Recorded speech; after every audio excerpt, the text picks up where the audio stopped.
La ministre des Affaires étrangères Catherine Colonna s'est rendue hier à Odessa, peu de temps après que des frappes de missiles ont touché des infrastructures électriques essentielles dans la région environnante, provoquant des coupures de courant dans la ville. Elle a déclaré sur TF1 : Dans cette guerre qui a été décidée par la Russie, il faut qu'il soit clair qu'il y a un agresseur et un agressé. Et l'agresseur, c'est la Russie.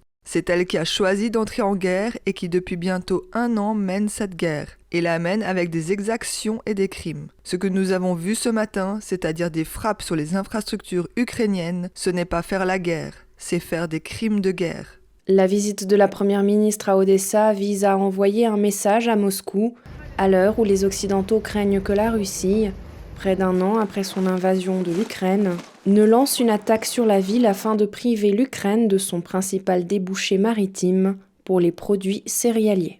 L'UNESCO, l'Agence culturelle des Nations Unies, a désigné mercredi le centre historique de la ville d'Odessa comme patrimoine mondial en péril, l'idée étant de montrer qu'Odessa n'est pas uniquement une ville ukrainienne, mais une ville qui rayonne au niveau mondial. Dans le cadre de son voyage, Madame Colonna a rencontré son homologue ukrainien Dmytro Kuleba afin de discuter d'aide humanitaire et militaire. Suite à l'envoi de chars à l'Ukraine par les États-Unis et l'Allemagne, la France s'est ainsi ajoutée à la liste des alliés officiels en procurant à l'Ukraine des chars AMX-10. Et annoncé au tout début du mois de janvier que la France fournira des chars AMX-10.